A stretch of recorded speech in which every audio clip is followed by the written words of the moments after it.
안녕하십니까. 예민수의 경제 토크 시작합니다. 연초 우리 시장이 좋은 흐름들을 이어가고 있는데요. 또 여전히 남아있는 변동성이나 예고된 트럼프의 취임 같은 것도 있습니다. 오늘 이권희 위즈웨이브 대표 오셨는데요. 반도체 이야기 하겠습니다. 어서 오십시오. 네, 안녕하세요. 연초에 반도체가 네. 살아나서 다행이고요. 어쨌든 네. 반도체가 대하 시장이 되는 거고, 제가 아침에 방송하면서 키워드로 젠슨 황주가라고요. 젠슨하게 한마디 하면 오르고 한마디 하면 떨어져, 그죠? 네. 뭐 양자 컴퓨터 한마디 했더니 미국에서 야 무섭게 빠지네. 막 40%씩 빠지잖아, 그죠? 그렇죠. 예. 야. 우리나라 분들 많이 투자한 아이온큐도 한 그러니까요. 30% 가까이 빠졌다고요. 아니 40% 가까이 40%, 빠졌어요. 예, 38%인가 뭐 이렇게 빠졌거든요. 예, 야 무섭더라고. 그래놓고 이제 또 우리 오우 PD님이 아까 저 엔비디아에서 양자 컴퓨터 사람 뽑는다 그러던데요. 그러던데 뭐 어쨌든 어떻게 된 건지 모르겠어. 어쨌든 반도체는 최근에 흐름이 좋은데 그 이유를 어디서 찾을 수 있을까요? 일단 뭐 최근에 이제 보면 일론 머스크에서 젠슨왕으로 넘어갔죠. 그러게요. 네, CS 2025 이제 기조 연설을 한 6년 만에 하면서 네. 엔비디아가 이제 향후 먹거리들을 좀 더 발표를 했죠.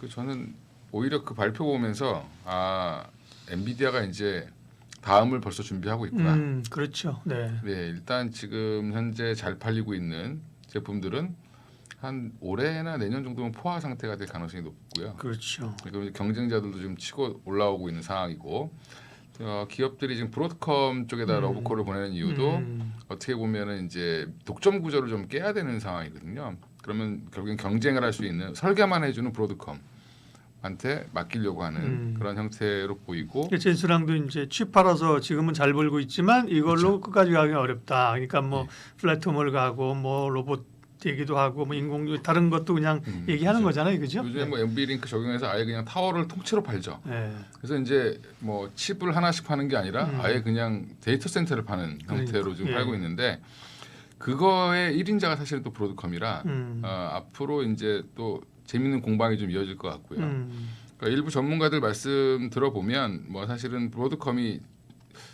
지금은 투자를 해야 될 때다 뭐 이렇게 얘기하시는 분들도 많이 있습니다. 최근에 조금 조정이긴 좀 쉬긴 하는데 그죠? 네, 오히려 쉴 때가 좀 기회일 것 같고 미국 주식 하시는 분들은 좀 네. 브로드컴 중심으로 보시면 좋을 것 같고 지금 미국은 보면 최근에 M7이라든지 브로드컴 중심으로 해서 이제 뭐 요즘에 다 다른 용어도 막 나오던데 네.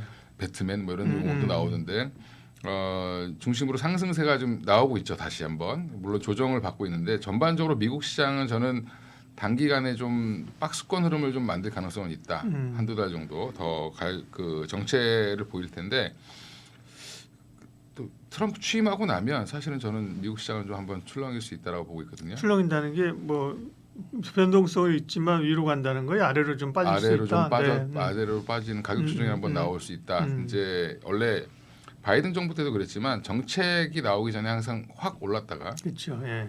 막상 이제 취임하고 나면 이게 빨리 안 나오니까 확 빠지거든요.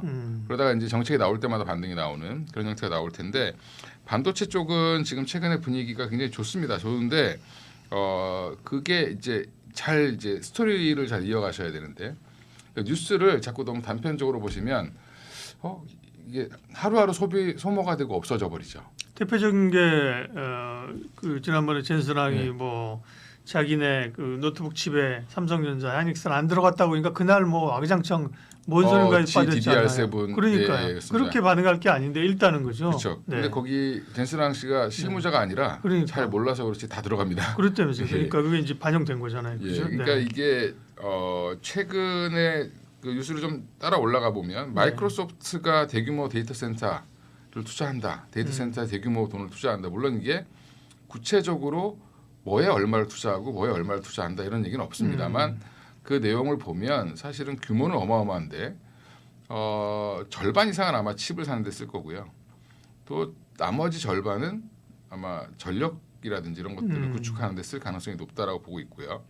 근데 이제 그러면서 사실은 또 다시 한번 그러면 이제 주 거래처가 살아있다라는 거는 더 많이 쓴다라는 거는 그렇죠. 엔비디아 입장에서는 당분간 좋다라는 거죠. 그리고 또 하나가 이제 폭스콘이 실적을 발표를 했는데 지금 한 전년 동기 대비해서도 아웃퍼폼하고 굉장히 좋았습니다. 근데 폭스콘이 아이폰만 조립하는 게 아니라 어떻게 보면 그 전자제품 OEM 회사잖아요. 그러니까 조립을 굉장히 잘하는 회사입니다.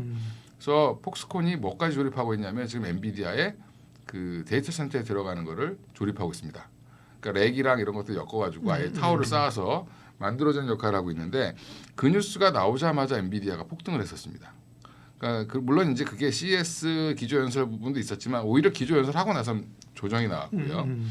근데 지금 150불 찍고 조정을 좀 보이긴 했지만 당분간 저는 개인적으로 한 200불은 찍을 수 있다라고 보고는 있지만 좀 이제는 속도는 예전 같지 않을 겁니다. 네. 예, 그렇게 보고 있고.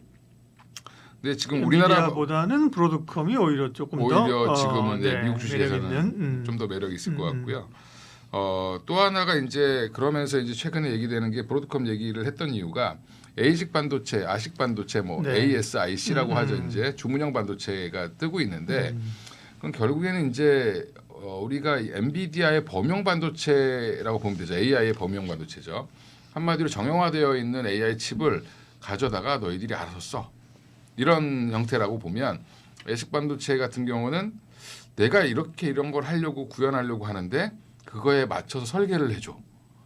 라고 해서 지금 브로드컴한테 맡기는 형태로 보시면 되고 네. 그러면 이제 조금 전력 효율이라든지 가격 효율이 조금 더 좋아질 걸로 보고 있고요.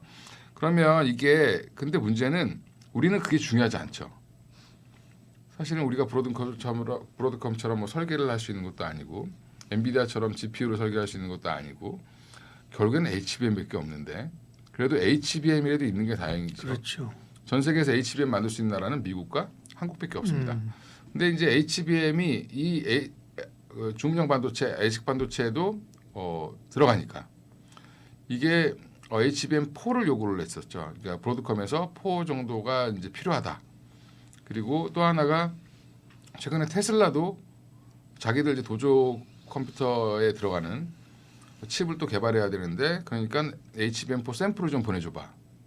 뭐 이렇게 지금 또 얘기를 하고 있습니다. 그래서 기존에 그럼 HBM은 뭐만 봤냐면 중국 쪽에 들어가는 저가 사양이 낮은 HBM, 그게 삼성이 주로 이제 주도했던 거고, 그다음에 엔비디아의 고사양은 하이닉스가 이제 다 선점을 했는데 이게 HBM4 시대가 되면 구매처가 많아지는 거죠. 현재 그러면 이게 확장된다라는 부분에서 최근에 다시 HBM 관련주들이 바닥을 찍고 올라오고 있다. 그러니까 센티가 좀 좋아졌고 삼성전자 같은 경우는 여전히 이제 HBM 뭐 여전히 실적 이번에 발표했을 때 어마어마하게 안 좋게 나왔죠. 그러게요. 네. 가이던스가 뭐 7조 7조? 3천억 불른 그래 7조 9천억 뭐 이렇게 얘기해. 6조 5천억 나왔잖아요. 제가 본 것 중에 가장 낮게 예측한 애널리스트가 7조 3천억인가 그랬는데 그것도 못 맞춘 거잖아. 예, 근데 6조 5천억 나왔으니까 그러니까요. 파운드리에서 생각보다 더 많이 까먹은 것 같습니다. 근데 이제 삼성전자가 원래 근데 애널리스트와 이게 소통을 잘 이렇게 열심히 안 하는 편이라 그분들을 또 뭐라 할 건 없는데 지금 그 상황을 보는데도 주가는 올랐죠. 대부분의 전문가들이 아마 실적 발표 이후에 반등이 나올 거다. 오히려 왜냐하면 삼성전자 실적 숫자가 1조 덜 나오고 더 나오고는 중요하지 않다라는 거죠. 이미 하향세라는 건 이미 8월부터 가이던스를 꺾기 시작했기 때문에 15조에서 6조 5천억까지 내려온 겁니다. 그러니까 그러면 삼성전자는 이미 그걸 주가를 이미 8월부터 조정을 받아서 다 내려와 있는 상황이고 바닥은 이미 어차피 근데 대주주들이 잡아주고 있죠. 회사에서. 네.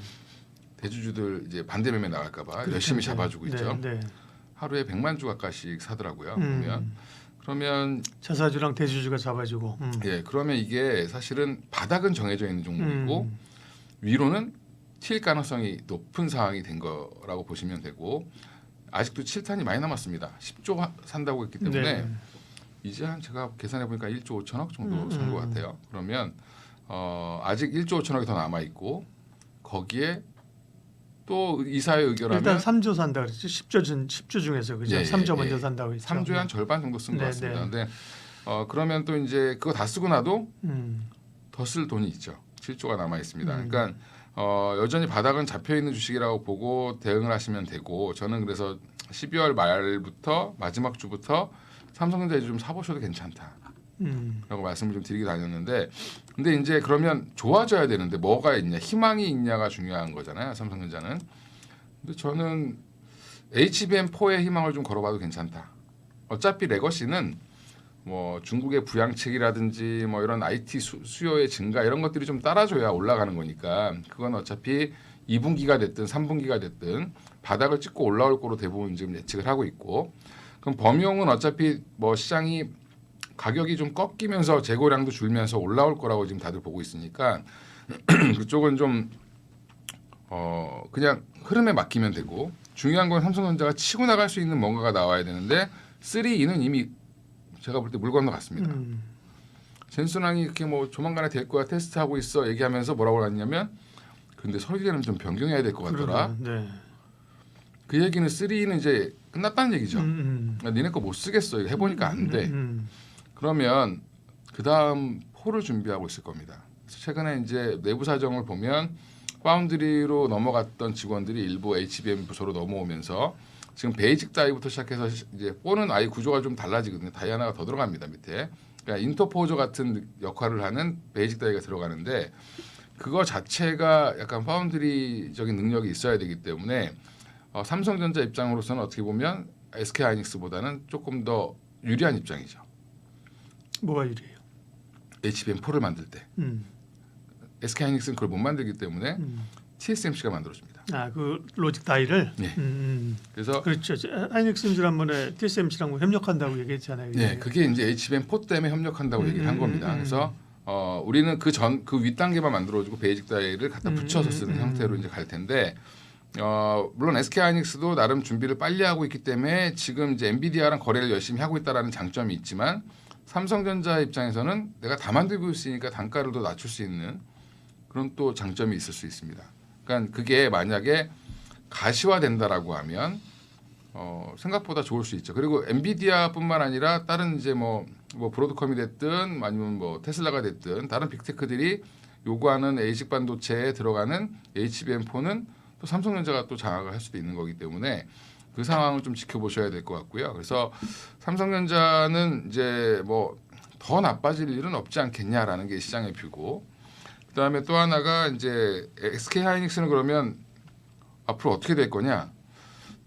저 지난번에도 한번 말씀드렸지만 SK 하이닉스는 좋을 거다, 좋을 수밖에 없다라고 말씀드렸는데 HBM4 뭐 이걸 떠나서 지금 현재 25년도 실적은 걱정할 게 없습니다. SK 하이닉스 입장에서는 물량을 받아놨죠, 그죠? 네, 물량을 다 받아놨고 그 외에 지금 최근에 16단을 공개했습니다. HBM3 16단 이거는 4로 넘어가기 전에 최근 기사를 보시면 엔비디아가 블랙에를 만들었는데 발열 때문에 고생한다. 그래서 이거 열을 좀 잡아주고 아니면 좀 그 메모리 용량을 좀 늘려줬으면 좋겠다라는 이제 또 그런 기사가 나왔고 마침 또 16단 얘기가 나왔고 이게 다 연결되어 있는 겁니다. 거기에 갑자기 또 한미반도체 곽동신 부회장님은 이상한 장비 앞에서 사진을 찍었습니다.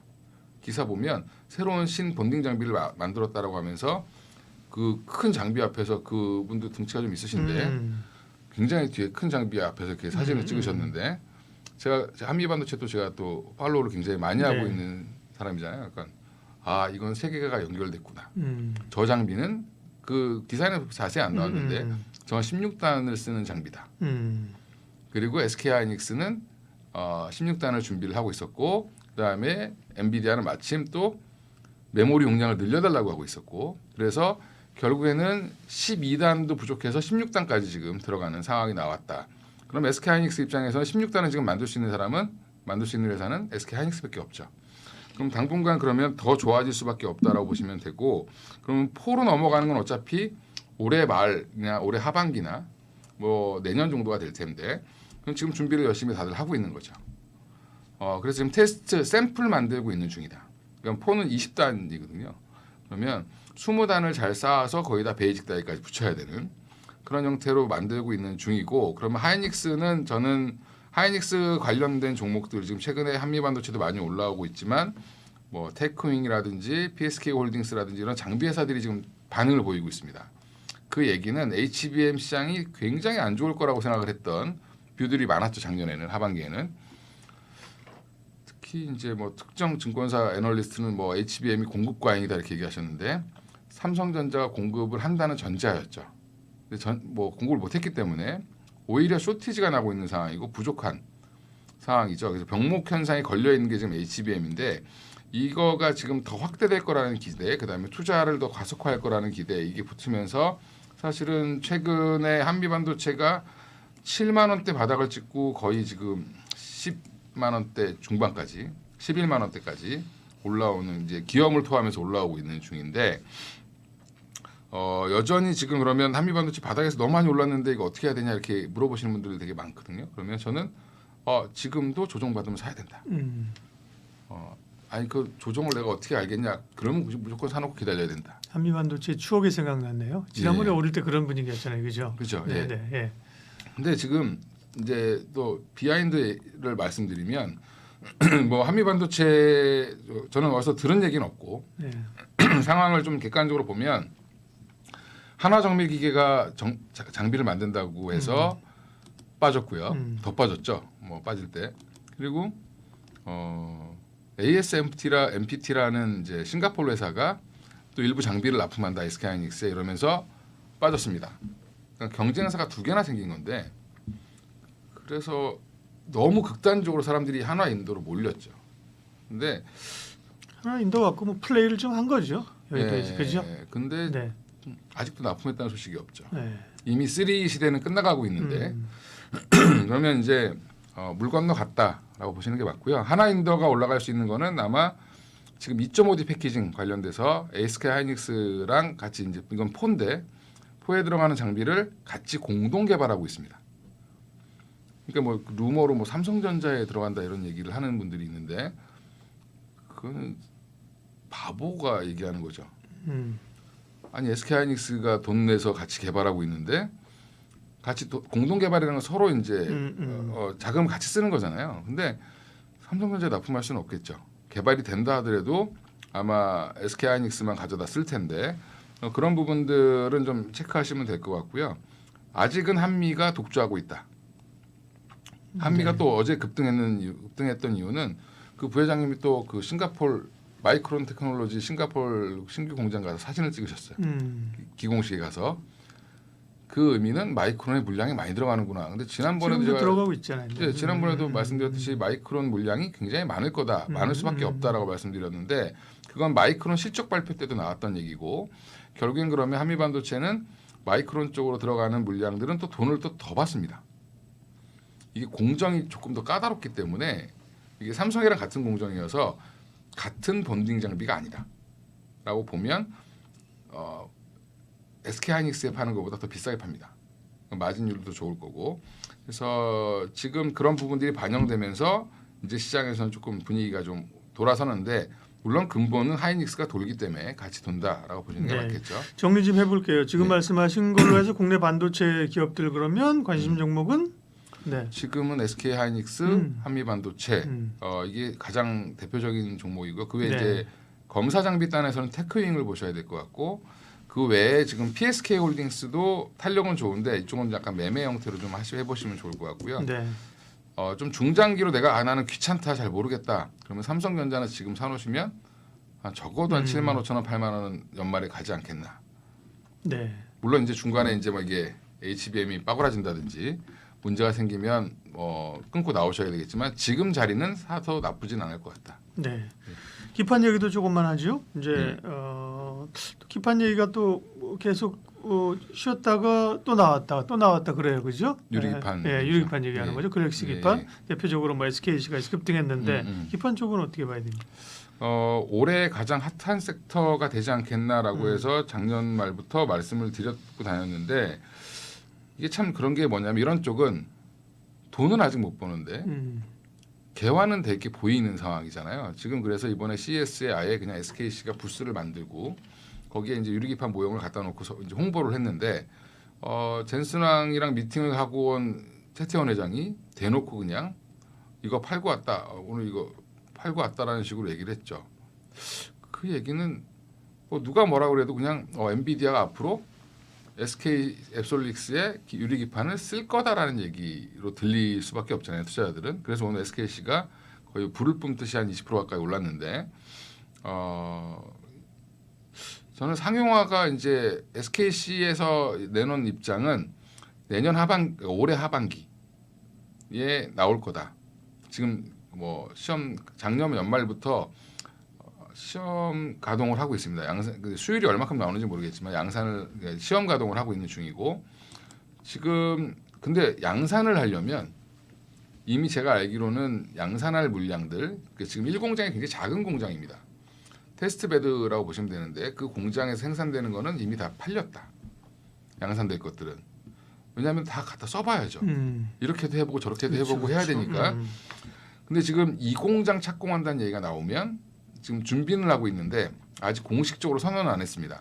부지는 뭐 한 7배 정도, 5배에서 7배 정도 되는 것 같은데 거기에다가 이 공장을 만든다는 얘기가 나오면 아마 저는 더 갈 가능성이 높다. 근데 중요한 건 엔비디아랑 만나고 왔는데 그 얘기를 했다라는 거는 만약에 엔비디아가 쓴다라고 하면 지금 가장 물량을 많이 쓰는 어떻게 보면은 파워 구매자가 되는 거잖아요.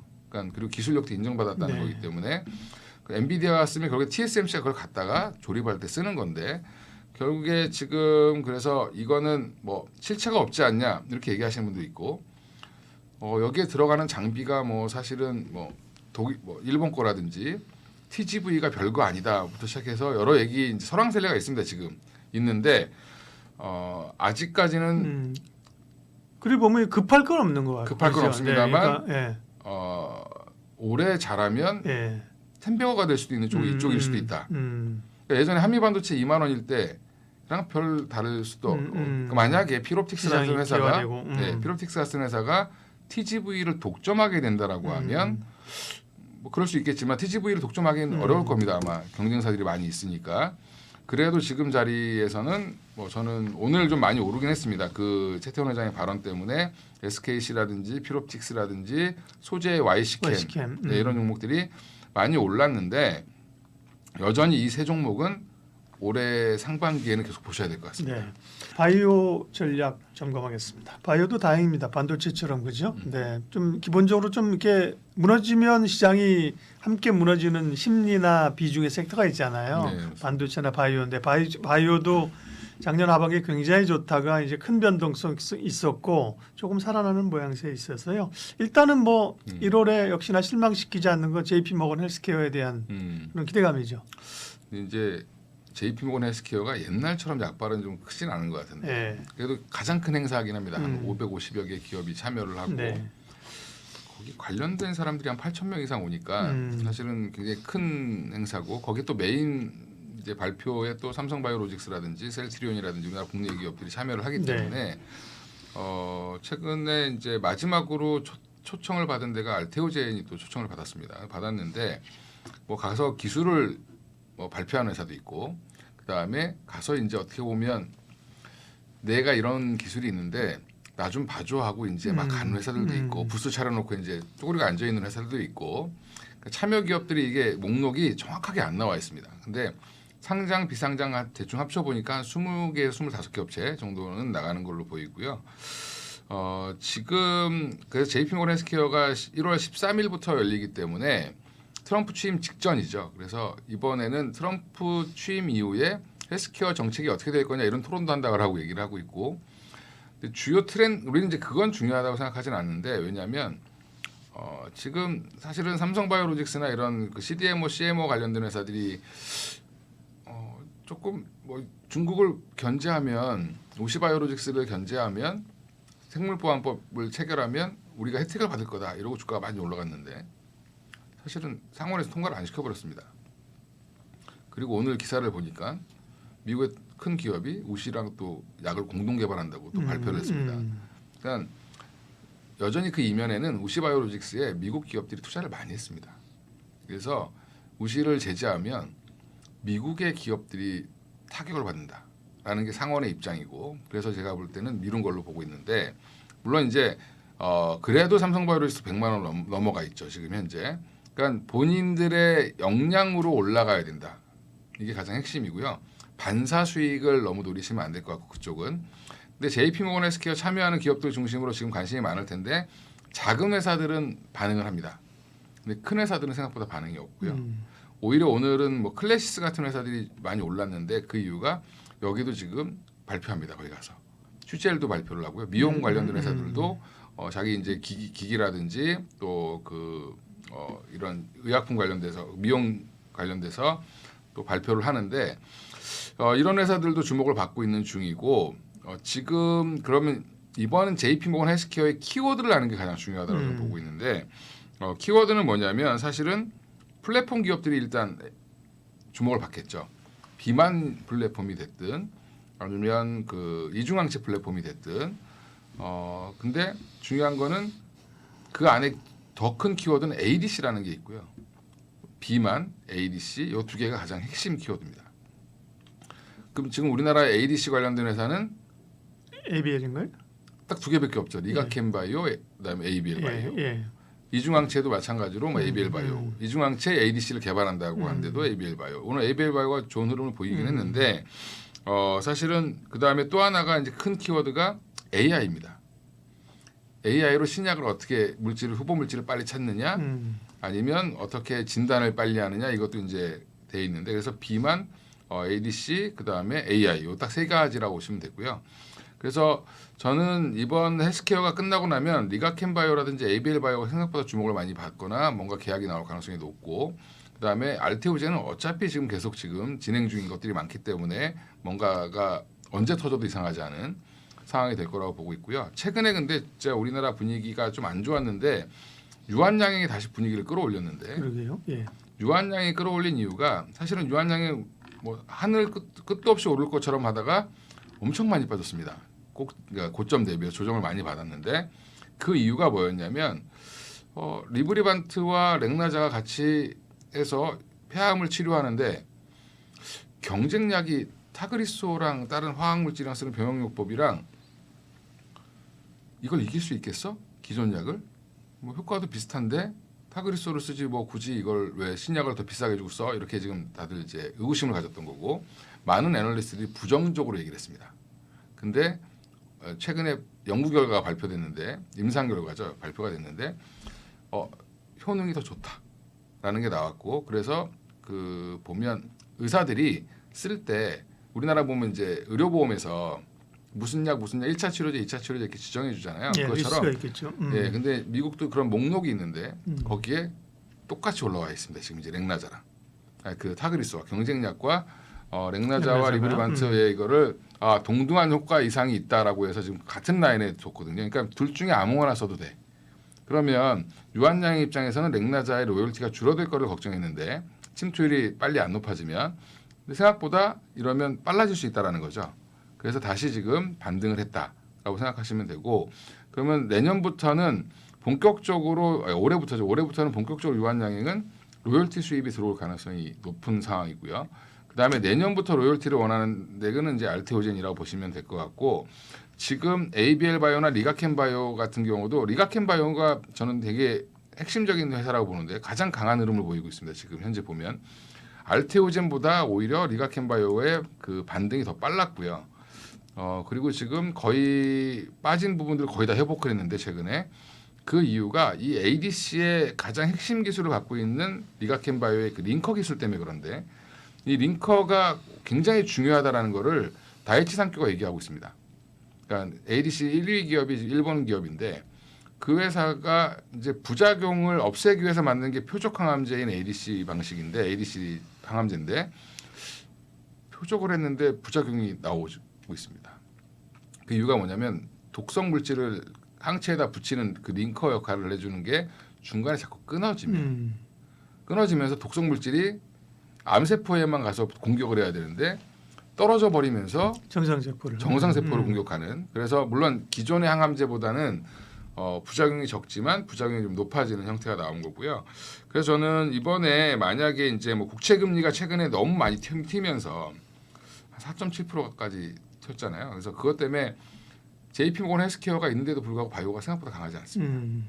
그게 이제 자꾸 투자 심리를 누르는 건데 오히려 트럼프가 취임하고 나면 채권 금리는 좀 하향 안정화될 가능성이 높지 않을까라고 생각하는데 국채를 얼마나 찍어내냐 뭐 아니면 경기 부양을 어떻게 하느냐 정책에 따라 달라지겠지만 지금은 트럼플레이션이 올 거라는 것 때문에 공포 때문에 어떻게 보면 좀 채권 가격이 많이 떨어지고 있다라고 생각하시면 되고 근데 생각보다 안 그래라고 생각하면 저는 그쪽도 오히려 채권 시장에서 예민해서 좀 많이 튀었는데 그쪽만 조금 내려온다. 이제 4.5 이하로 좀 하향 안정화되는 추세만 보인다라고 하면 제약바이오는 오히려 상반기에는 굉장히 핫하게 올라갈 가능성이 높다라고 보고 있습니다. 네.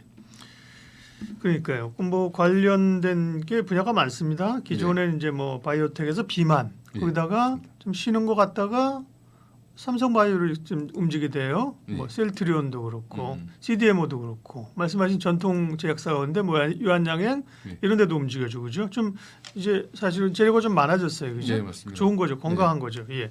관심 기업 좀 압축해 보겠습니다. 그러니까 일단 지금 플랫폼 관련돼서 보시면 사실은 이제 가장 대표적인 게 알테오젠이라고 보시면 되고요. ADC 관련돼서는 리가켄바이오, ABL바이오 보시면 되고 또 하나가 이제 비만 관련돼서 굉장히 지금 또 핫하죠. 네. 왜냐하면 일라이릴리 젯바운드가 성능이 너무 좋다.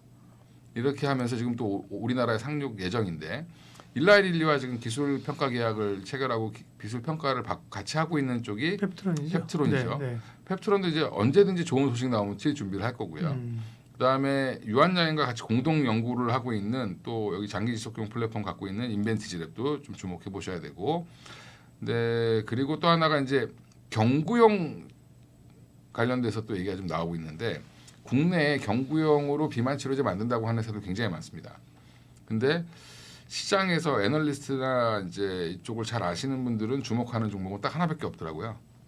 저도 이제 뭐 공부를 그러니까 쭉 보니까 D&D 파마텍 정도 하나 보시면 될 것 같습니다. 그래서 비만 치료제는 딱 세 종목만 보시고요. 나머지 종목들은 그냥 테마성으로 같이 따라 움직이는 회사들이다. 뭐 그다음에 펩트론, 인벤티지랩, D&D 파마텍. 네, 네. 세 종목만 보시면 될 것 같습니다. 네.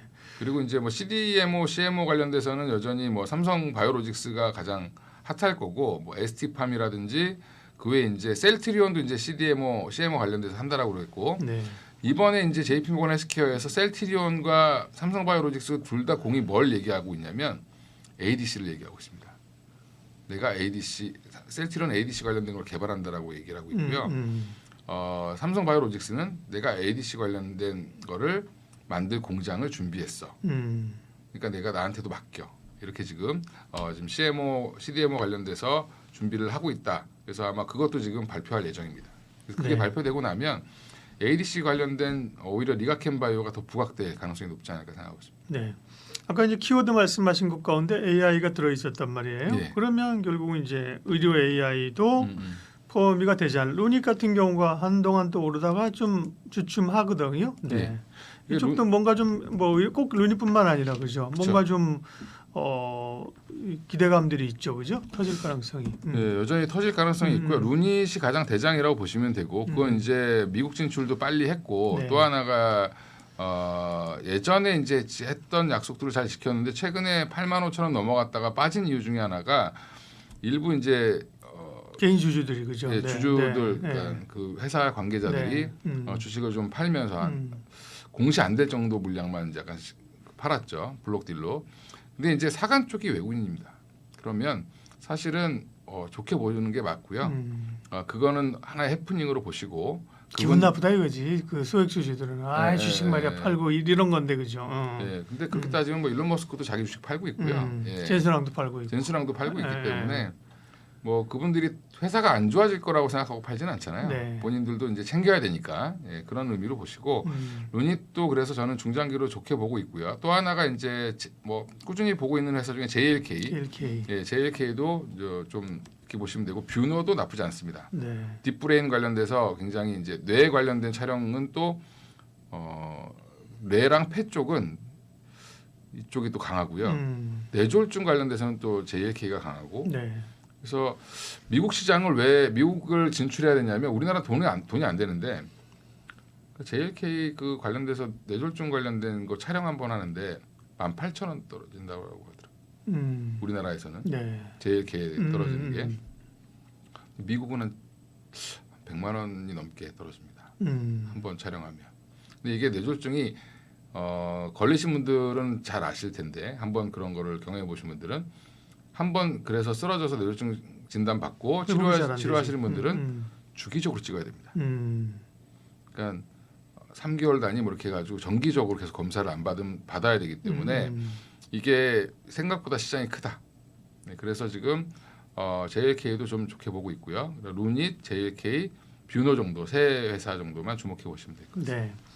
지금 이제 섹터별로 그 바이오 쪽에서의 세부 섹터별로 몇 개씩 언급해 주셨는데도 불구하고 적지 않아요, 그죠? 네, 사실은 맞습니다. 그게 고민이에요, 그죠? 너무 네. 너무 많아, 그죠? 네. 투자 우리가 관심 가져야 돼. 그러니까 그쪽에서의 잘 디테일하게, 그죠? 네. 아시는 분들은 하면 되고 음. 그 정도까지 디테일 아니면 어쨌든 그 섹터의 대장주로 가면 제일 편한 제일 거죠. 편했습니다. 그죠? 제일 편한 예, 겁니다. 예. 그러니까 뭐 의료 AI 잘 모르겠다 예, 그러면 루닛 뭐 가고. 루닛 가시면 되고 네. 그다음에 뭐 바이오 잘 모르겠다 그러면 뭐 알테오젠을 하시든 네. 아니면 난 그것도 변동성이 커서 싫어 그러면 예. 삼성바이오로직스나 삼성바이오하고. 셀트리온을 사시는 게 저는 오히려 셀트리온이 더 가능성이 높다. 음. 올라간 게 거의 없기 때문에. 음. 예. 그래서 서정진 회장님이 열심히 또 크게 얘기하시는 거 보니까 그분이 말은 세게 하는데 말 세게 하는 또 유명한 분 있잖아요. 미국의 일론 머스크. 네. 항상 거짓말했습니다. 일론 머스크는. 우리는 조만간에 뭐 로봇을 할 거야. 그러고 나서 한 3년 걸리죠. 근데 서정진 회장님도 결국에는 약간 조금 빠르긴 한데 예, 하면 꼭 되더라고요. 나중에. 예, 그러니까 오히려 이제 막 그래요. 지르고 다니실 때 좀 예, 사보시는 것도 괜찮지 않나 생각합니다. 셀트리온은 좀 아쉽죠, 그죠? 예, 네, 맞습니다. 왜냐하면 그 어떻게 보면 삼성보다도 먼저 그 CMO를 이제 한국의 그 시장을 개척한 게 셀트리온이잖아요. 맞습니다. 그러다가 이제 본인 약을 하기에 너무 바빴기 그러니까요. 때문에 CMO를 안 했는데 지금 CRO를 먼저 한답니다. 예. 그 얘기는 약 개발부터 해줄게. 그러니까요. 예, 그래서 CMO 공장을 이제 짓겠다라고 발표를 했기 때문에 그건 아마 26년 말이나 27년부터 아마 될 가능성이 예. 있고요. 그리고 이제 서정진 회장이 원래 이제 그 바이오 제약 연구소 출신이 아니잖아요. 우리가 알고 있는 것처럼 대우상사 출신인데 셀트리온이라는 기업을 정말 만들어낸 거죠. 근데 이후에 뭐 회사를 세 개로 나눴다가 또 두 개로 붙였다 하나로 했다가 하나 안 한다 그러고 뭐 사실은 자녀들을 경영 일선에 내었습니다만 잘안 또 돼서 잘 안 본인이 되게 다 본인이 이제 또 복귀하시고. 예, 늦은 나이에 다시 복귀하시고 뭐 이런 구조들이 그죠. 뭔가 네. 좀 시원한 지배 구조나 전문 경영 뭐 어쨌든 잘하는 사람에게 해서 이렇게 가는 그림들로 삼성바이오는 제조업이잖아요, 그죠? 그렇죠, 그죠? 맞습니다. 예, 그런 형태가 좀 아쉬운 거지 셀트리온 네. 그죠? 네. 그러니까 약간 좀 그런 내부적인 문제가 좀 있긴 하지만 그래도 지금 분위기로 봐서는 나쁘진 않을 것 같습니다. 네, 화장품 얘기를 해보도록 하겠습니다. 네. 화장품이라 뭐 나쁘지는 않은 것 같은데 좋은가? 계속 좋을까? 뭐 환율 이런 거는 좋다고 하나 소비는 뭐 그쵸. 좀 쏘쏘한 것 같은데 뭐 가끔 이렇게 튀긴 합니다, 그죠? 화장품 중. 네. 예. 화장품주의 전성기는 아마 2014년, 15년 이때였던 것 아모레 같은데. 퍼시픽이 뜰 때 예, 중국 아모레 퍼시픽 45만 원. LG 생건 200만 원 거. 그렇죠. 예, 지금 그때는, LG 생건 얼마야? 야, 31만 원. 예, 굉장히 싸졌습니다. 누가 보면 F난 줄 알겠네. 네. 그 가격인데 그죠? 예. 근데 이제 트렌드는 좀 바뀐 것 같고 예. 대형주보다는 큰 인디 종목보다는 브랜드로. 좀 인디 브랜드 하는 종목들 그다음에 그러니까. 유통하는 회사가 오히려 돈 잘 버는. 예. 맞아요. 그리고 바뀌고 이제 밸류에이션도 예전에 아모레 퍼시픽이 제가 알기로는 제일 비쌌을 때가 밸류에이션이 한 45배. 전 세계에서 밸류가 가장 비싼 화장품 회사였는데 그때 왜 이렇게 밸류를 많이 줬냐라고 또 분석을 해보면 중국에다 직영 매장을 많이 내서 그랬습니다. 그러니까 이게 다른 데는 유통 채널을 쓰는데 아모레 퍼시픽은 그 유통 채널에 대한 비용이 없네. 직접 하네. 그러면 밸류 더 줘야지. 이렇게 갔던 거거든요. 근데 지금 그것 때문에 아모레 퍼시픽이 힘들어하고 있습니다. 그걸 철수하는 과정에서 지금 계속 고정비는 많이 하니까. 그래서 지금 그거를 철수하는 과정에서 딴 데서 번 돈을 다 까먹고 있는 중이죠. 그래서 이번에 4분기 실적이 좀 좋아질 거라고 해서 아모레 퍼시픽이 올라가고 있긴 하지만 느즈막이 또 이제 다른 브랜드 인수해서 또 잘하려고 노력하고 있습니다. 그래서 저는 좋아질 거로 보는데. 영원한 건 없어요, 진짜. 예. LG 생건 얘기 우리가 아까 했지만 예. 시총이 4조 8천억이에요. 모르긴 몰라도 한 20조 가지 않았을까? 그렇죠. 그죠? 네. 그리고 아모레 퍼시픽이 6조 7천인데 근데 보니까 실리콘2가 2조야. 야, 그런 거 보면 판이 바뀌는 게 그죠? 판이 바뀌었죠. 예, 그걸 참 잘 읽어야 돼. 그러니까 이제 많은 분들이 간판 보고 자꾸 착각을 하시는데 시가총액을 항상 확인하셔야 됩니다. 그렇죠. 네. 뭐 신세계 INC 1조도 안 하는 회사거든요. 예. 그러니까 이제 보면 예전에 대기업이라고 하는 브랜드는 사실 별로 의미가 없어진 것 같고요.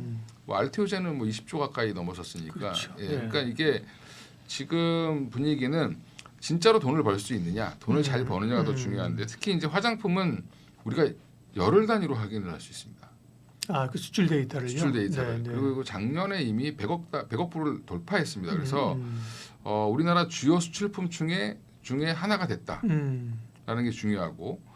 근데 지금 보면 아모레퍼시픽이랑 LG생활건강 이렇게 바보같이 죽쓰고 있는데 어떻게 이렇게 100억 불을 넘었지? 그러면 그게 어마어마한 인디 브랜드들의 강화. 그렇죠. 네. 예. 그리고 우리나라의 그 2014년 15년이 헛되지 않았던 게 그 당시에 창업이 엄청나게 이루어졌고요. 조그마한 회사들이 많았는데 그 중에서 망한 회사들도 많고 그래서 꾸준히 건실하게 성장을 해서 지금 우리가 그 올리브영에 가면 엄청나게 많은 브랜드들이 있죠. 뭐 닥터지라든지부터 시작해서 상상하지 않은 브랜드들이 많이 있습니다. 근데 그런 브랜드들이 지금 잘 성장을 했다. 제가 얼마 전에 선크림 사러 갔는데 선크림의 종류가 이렇게 많은지. 예, 그래서 그렇죠. 화장품 사실은 어떻게 보면 좀 죄송한 말이지만 이분들에게 진짜 피를 영혼을 갈아서 하는 거지만 사실 창업이 쉽지 않아요. 왜냐하면 본인이 뭐 원료 기억해갖고 만드는 게 아니라 대충 원료는 뭐그 그렇죠. 업체들이 있으니까 그죠? 원재료 업체들이 있으니까 잘 오다내서 브랜드를 잘 만드는 게 브랜드 중요해요. 마케팅 할 수 있는 거니까 그죠? 예, 네. 그리고 이제 만들어주는 건 어차피 다 코스맥스나 뒤에 뭐 보면 콜마, 한국 한국콜마, 그러니까. 코스맥스 그다음에 색조 화장품은 코스메카 코리아 뭐 이렇게 네, 그러니까요. 한 세 개로 압축되어 있으니까 그래서 이제 애널리스트들은 다 뭐라고 그러냐면 OEM 회사를 사셔라. OEM, ODM 회사를 사셔라. 그러게. 그러니까 컨셉 잡아가지고 이거 개발해 주세요라고 하면 다 만들어 주죠. 그러니까 그리고 어떻게 보면 유통만 하면 되는 건데, 근데 그럼에도 불구하고 그 살아남아 있는 회사들이 굉장히 지금 마녀공장이라든지 이런 회사들이 지금 상장도 하고 하면서 좋은 흐름으로 갔었는데 최근에는 이제 조정을 많이 받았습니다. 그래서 제가 화장품을 갖고 나온 이유가 올해는 다시 슬금슬금 올라갈 가능성이 있다. 근데 그 배경에는 일단 중국이 돈을 풀 겁니다. 춘절 연휴 전에도 돈을 풀 거고 지금 중국은 디플레이션 지표가 자꾸 나오고 있어서 기조가 나오고 있어서 지금 사실 내수도 좀 풀었고 그 한마디로 그 우리나라한테 갑자기 이제 비자 안 받아도 돼. 우리나라만 그런 게 아니라 주요 국가들한테 다 그랬습니다. 그러니까요.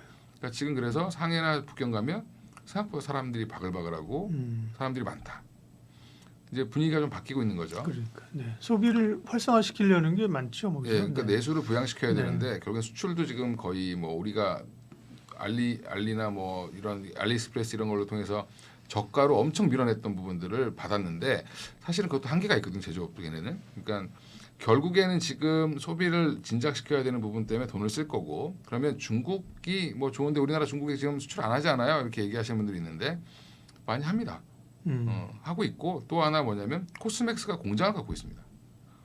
그러니까 중국발 아마 좋은 얘기가 나오면 코스맥스가 가장 먼저 반응을 할 거고요. 한국콜마는 중국에 없죠. 대신에 이제 여기는 미국에 집중하고 있습니다. 아마존이랑 친한 척하고 있죠, 계속. 그래서 한국콜마는 아예 행사를 열어서 본인들이 직접 이제 라인을 까는 형태. 근데 보면 그 올리브영 가서 화장품들 한번 뒤를 다 이렇게 보시면 한국콜마가 제일 많습니다. 우리나라는. 그리고 코스맥스가 일부 있고 색조 화장품 코스메카 코리아 정도가 있는데 그래서 이 세 종목 다 저는 다 좋게 보고 있고요. OEM, ODM 업체는 근데 저는 가장 탑픽은 한국콜마가 편할 거다. 왜냐하면 중국은 어떻게 될지 모르니까 우리가 뭐 부양한다고 하는데 부양이 또 안 될 수도 있잖아요. 네. 예, 그리고 그건 많이 밀렸었는데 코스맥스가 오히려 조금 더 탄력 주가도 좋았는데. 예, 네. 그래서 지금 중국 쪽에 얘기가 나오면 코스맥스가 조금 더 빠를 거고요. 그러니까 전반적으로 큰 틀로 보면 한국콜마가 좀 편한 거고 OEM 업체는 그렇게 정리하시면 되고 코스메카 코리아는 약간 좀 지역적으로 보시면 될 것 같고요. 또 하나가 이제 지금 인디 브랜드가 계속 나오면서 결국에는 만들어주는 건 됐는데 문제는 인디 브랜드는 마케팅하고 다 뭐 브랜드도 만들고 다 할 수 있는데 돈이 없잖아요. 그럼 유통을 그렇죠. 어떻게 하는 게 중요한데 네. 그 유통을 대신해 주는 회사가 옛날에 반도체 사업을 하다 망한 실리콘투죠. 사람들이 실리콘에 그 실리콘이 그 얼굴에 넣는 실리콘이라고 하시는데 그게 반도체의 그 실리콘입니다. 원래 그래서 반도체 관련된 거를 하던 반도체 유통을 하던 회사가 화장품 유통으로 바꾼 거죠. 그렇군요. 네. 예, 그래서 실리콘 쪽가 화장품 유통을 하면서 작년 2분기에 엄청난 실적을 냈습니다. 그래서 주가가 미친 듯이 올라갔죠. 여기 한 5배 올랐네. 예, 네. 그러다가 조정을 세게 받았습니다. 실적이 그러니까 가이던스를 계속 높였겠죠 이제 애널리스트가. 근데 가이던스 대비 실적이 안 나오니까 부러졌는데, 근데 여전히 근데 눈높이가 좀 내려와 있는 상태에서 다시 또 지금 화장품이 잘 팔리고 있다라는 신호가 나오면 그때마다 실리콘투가 반응을 하고 올라간다. 그 실리콘투가 뭘 잘했냐면 우리나라가 가장 강점인 기초 화장품, 그다음에 선크림 이런 것들을 소싱을 해서 온라인 마케팅을 굉장히 잘했습니다. 특히 미국에서는. 그래서 영역도 일본, 미국, 그다음에 뭐 유럽도 각 국가마다 이제 샵도 내고 이렇게 해서 지금 가고 있는 중이고, 네. 동남아 쪽도 진출해 있는 상태고. 근데 제가 이제 최근에 본 기사 아마 찾아보시면 아실 텐데, 제가 개인적인 탑픽을 먼저 말씀드리면 저는 개인적으로 실리콘투를 여전히 봐야 된다. 영업이익률이 거의 4~50% 되고 있습니다.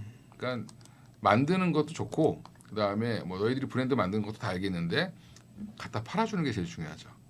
근데 지금 그래서 실리콘투가 어떻게 보면 유통 마진을 가장 많이 먹고 있는 상황인데, 그 실리콘투가 유통으로 그렇게 영업이익 내기 어려운데 그렇잖아요. 예, 그죠? 맞습니다. 예. 그러니까 한마디로 시장 개척까지 다 해준다라고 보시면 되는 거고. 예. 근데 지금 원래 기초 화장품 중심으로 했었는데, 왜냐하면 우리나라가 해외에 나갈 때 특히 이제 북미나 유럽이나 이렇게 나갈 때 기초 화장품밖에 나갈 수가 없는 게, 그렇죠. 색조는 어렵잖아요. 예를 들면 뭐 아프리카 가면서 무슨 색을 팔아야 되는지 그죠? 뭐 맞습니다. 그다음 뭐 미국이나 유럽 이런 데도 기존의 화장 업체 짱짱한 데가 많을 거고 그죠? 그리고 이게 1번부터 50번까지 색깔이 있는데 예. 제가 알기로는 1번부터 50번까지 있는데 우리나라 동양계는 보통 20번 초반에 다 있습니다. 20, 21, 22 그 정도 색조를 맞추면 되는데, 피부색만 관련돼서 이제 물론 아이샤도우나 뭐 이런 것도 다른 개념이겠지만, 근데 미국 가면 진짜 1번부터 50번까지 다 있거든요. 아 스펙트럼이 넓구나. 그렇죠. 예. 네. 인종이 다양하니까. 근데 그거를 우리나라 업체 하나가 중소업체가 이미 미국 시장을 뚫은 회사가 있습니다. 미미박스라는 회사가 있는데 여성분들도 모르시더라고요. 물어보니까. 근데 그 회사는 80%가 미국에서 매출이 나고 있는데 그 회사와 얼마 전에 제휴를 했습니다. 어디 실리콘투가요? 예. 예. 그 미국의 세포라라는 그 우리나라로 따지면 올리브영 같은 회사랑 같이 이제 제휴를 했는데 세 회사가 같이. 근데 이 회사는 이미 점포를 다 갖고 있습니다. 미미박스는. 그래서 그러면 이제 실리콘투는 뭘 할 거냐면 색조 유통까지 지금 같이 해보겠다라는 거거든요. 그러니까 영역을 확장시키고 있다.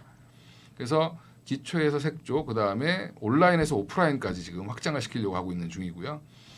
물론 이게 쉽진 않지만 지금 온라인 영역이라든지 이런 것들도 계속 확장이 되고 있는 상황에서 뭐 최근에 물론 이제 우리나라가 국격이 약간 좀 떨어지긴 했지만 아직도 K 열풍은 괜찮거든요.